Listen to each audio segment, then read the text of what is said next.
So let's hear it again for Tay Phoenix. Thank you. Thank you so much.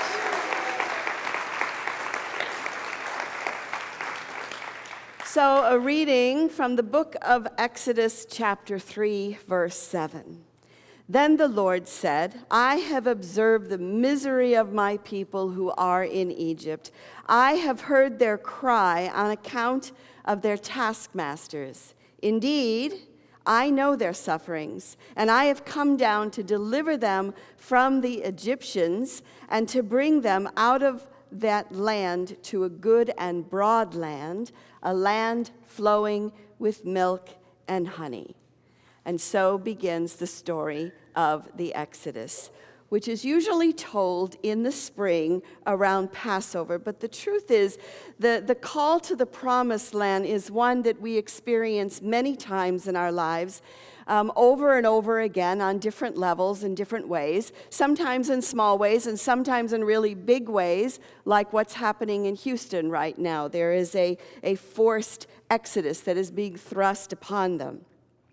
And we have seen amazing stories coming out of Houston of how people have come together. You see a line of people, and they're not waiting for food or water, they're waiting to volunteer. I don't know how many of you saw the clip of all the cars parked alongside the road with boats behind them waiting to go and help to rescue people. So we recognize that when things are tough, we come together in amazing ways and differences begin to disappear. So the Exodus story is one that goes deep and calls for our reflection, which we will be looking at this month. So the basic story is that the Hebrew people were in bondage to the Egyptians. And their population, the Hebrew population, was growing faster than the Egyptians, and so the Egyptians were getting a little worried about this. So they put forth a decree that the firstborn, that the born baby boy, should be put to death. And so a Hebrew woman had a son, and of course, not wanting him to meet this fate, she put him in a basket and she put him in a river.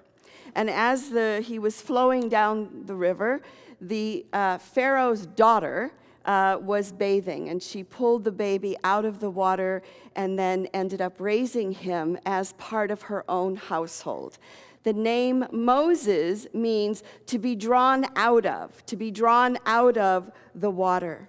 And so Moses grows up in the Pharaoh's household, but as he matures, he realizes that his people are under oppression, that they are being abused, that they are enslaved, that they are being killed. And so he hears the call. He hears the call. He hears them crying in the night. He hears the voice of the people that are wanting to be free. This is one of the most popular stories in metaphysics. In fact, when I was in ministerial school, I think we went over and over this story more times than I can count.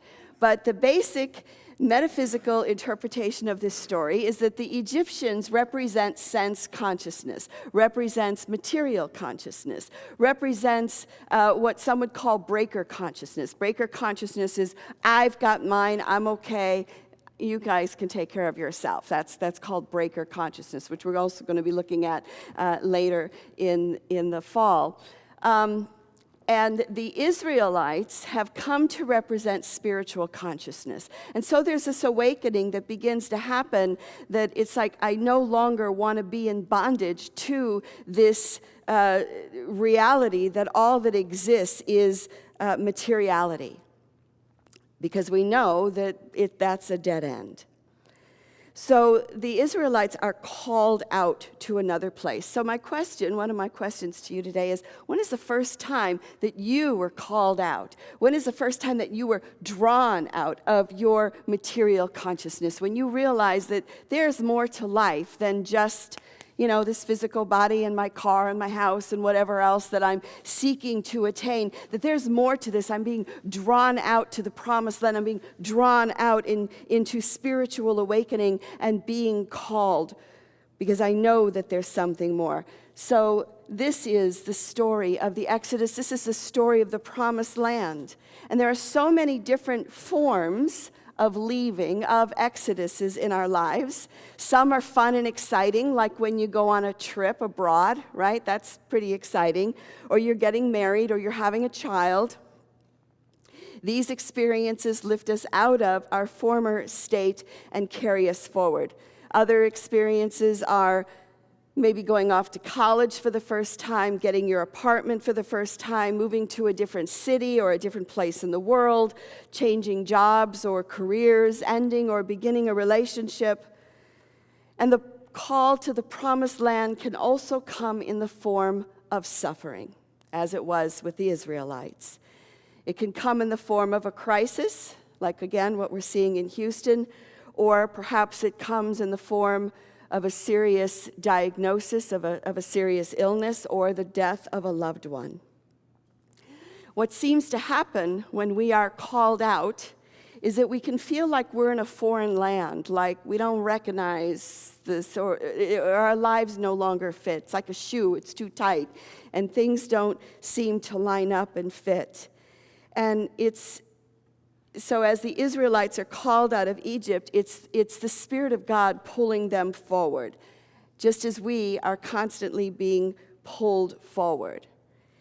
And just as the cry from the Israelites go up, what is the voice that you hear in the middle of the night? What is the voice that wakes you up? What is that consistent? Because if you listen, you will hear a voice or a feeling that is directing you, right? It's calling you. It's moving you to the promised land.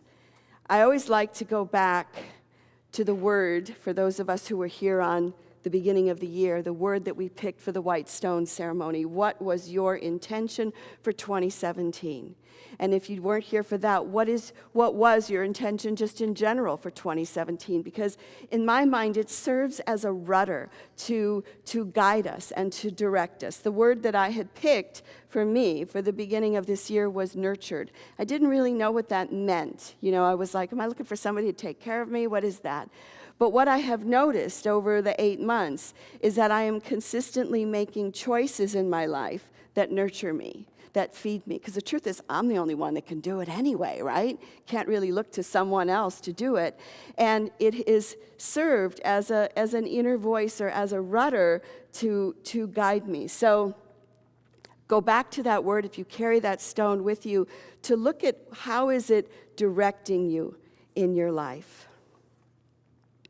So the call of the promised land means that there is something better.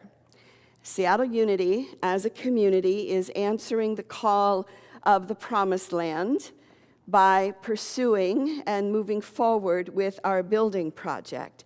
And just like any kid that's leaving for college, is it scary? Yes. Is it exciting? Yes. And then how do you come to that decision when you're being called? Because when you're being called to the promised land, when you're facing an exodus, we have a couple choices. One is we can ignore it, or we can meet it head on. And 3 or 4 years ago, we began to look, the board, the community, we all began to look at how is this neighborhood changing? And how is this building fitting with how the neighborhood is changing? And so, rather than ignore it and go, well, we'll just sort of make do and figure it out as we go along, we formed a team, the SUV team, headed by Tom Curran, and have gathered together and have architects, and we're having a meeting, the 14th, where we're having a community meeting.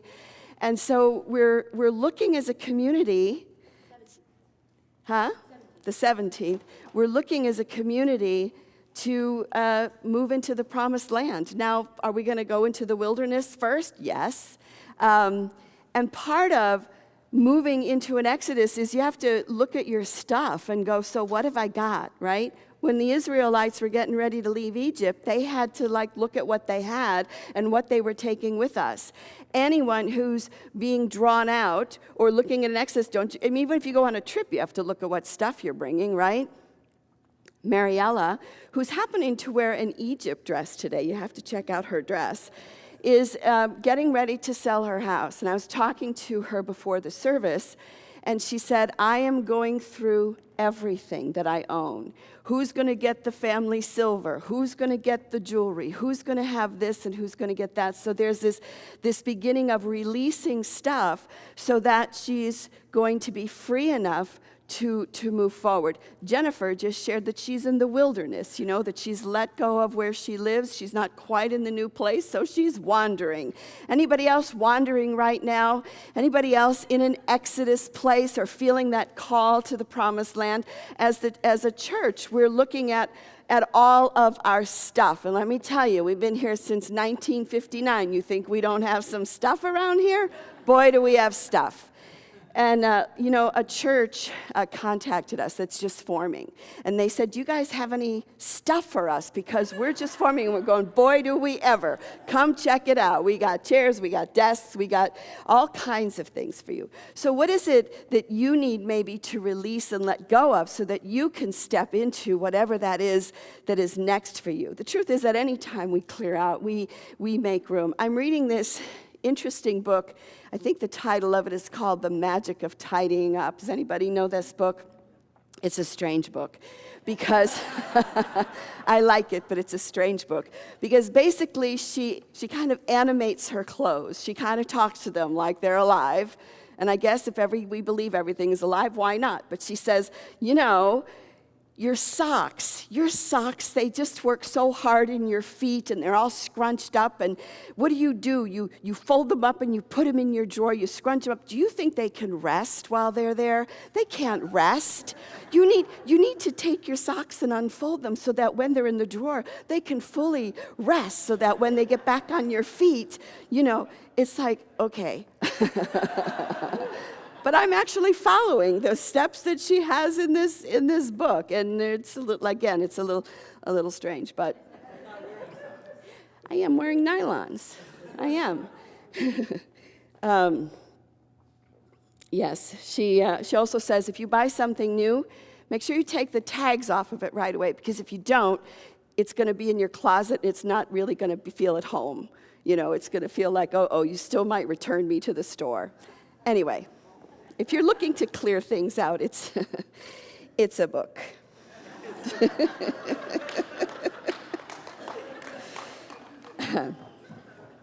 So we have a choice that when we are facing an experience of Exodus, we can either ignore it or we can meet it head on. And sometimes life puts us in a place where we have no choice. So once the Hebrew people said yes to the journey to the promised land, again, they had to prepare. In releasing things, I wanted to, we look at what's important to us and what isn't. And as you know, there's fires in California right now. And there's fires in Glendale and Burbank and Sunland. My son has been in Burbank, and he said there's just big fires. In the LA Times, there was an article about people who had to evacuate the area. And this is what they take with them. A man by the name of Hall piled important documents and cherished belongings, including photos of his daughter's birthdays, and visits to the zoo, into his car. He said everything else can be replaced. A music teacher frantically loaded her pets in her car, along with her 2 best violins. Musicians can relate to this. Before she left, she remembered something, dashing back inside to grab a framed photograph of her mother and a banjo made from a tambourine. She said, when you have to leave for safety, you suddenly realize what's important. What stuff is important. And on a whole other level, I think the planet is being called to the promised land right now, isn't it? That we are facing and looking at an exodus of sorts, because the way we're living no longer fits, right? It's just kind of not matching up. Just as the Israelites escaped Egypt or breaker consciousness, so we too need to break away from this breaker consciousness, this material consciousness. We've got fires, we've got floods, we've got erratic weather. And so our choice is to answer it or ignore it, to meet it head on or to go, it's okay, and ignore it. In the New York Times, writer Timothy Egan, who sounds like he lives in Seattle, said, When normally sober and stoic scientists start draining the barrel of awful superlatives to describe a summer day off the Gulf Coast, it's time to pay attention. The question is, will this be our shared moment when raging nature makes all of us feel small and vulnerable? And lest we view everything through our own national lens, more than 1,000 people have died thus far in catastrophic flooding in South Asia, with rain volumes 10 times its usual monsoon. He said, I felt small and very helpless weeks ago when smoke from Canadian wildfires smothered Seattle. For several days, the air quality was worse than Beijing. He said he fled to the Cascades looking for fresh air, and he didn't find it. He said no amount of bluster or wealth or denial could buy you a cleaner breath of air in that city for a few days. From Bill Gates to the homeless woman sleeping under the freeway overpass, we were stuck in that bowl of awful air together. So it's about all of us, isn't it? It's about all of us. It's not for just some and not. It's this planet, it's this world that we live in, which is at a crossroads. So I believe that we are collectively being called to the promised land. And it's not all bad news. There are signs that we are moving in this direction. For instance, the panda and the manatee are no longer on the endangered species list. Yay. The number of tigers is expanding. Remember the ice bucket challenge for ALS a few years ago? Well, they raised enough money to identify a gene that is associated with the disease. China has put a ban on any new coal mines, and they're going to end their ivory trade to protect the elephants. Yay. That's right. We need to celebrate these things. And they have said that they will have renewable energy by 2020. Malawi saw its HIV rate among children drop by 67%. 20 countries have created marine parks, which covers an area the size of the United States. Israel produces 55% of its fresh water from the sea. And these are just a few of the signs that we are moving forward toward the promised land. Do we have to do more? Absolutely. Do we have to begin the exodus and maybe go into the wilderness for a while? Absolutely. And look around and go, okay, so what is it we really need here, and what is it that we can let go of? And what about in your life? What are the signs that you are personally being drawn out, that you are being called to the promised land? Are you meeting it, or are you pretending it's not there and ignoring it? What is the voice saying to you that is calling you in the night? Because that's your rudder. That's your burning bush, if you will, which we'll get into later. The name Moses, again, means to be drawn out. And we are being drawn out of Egypt. We are being drawn out of material consciousness. We are being drawn out of breaker consciousness and being called into spiritual awakening. And that's the truth. Thank you.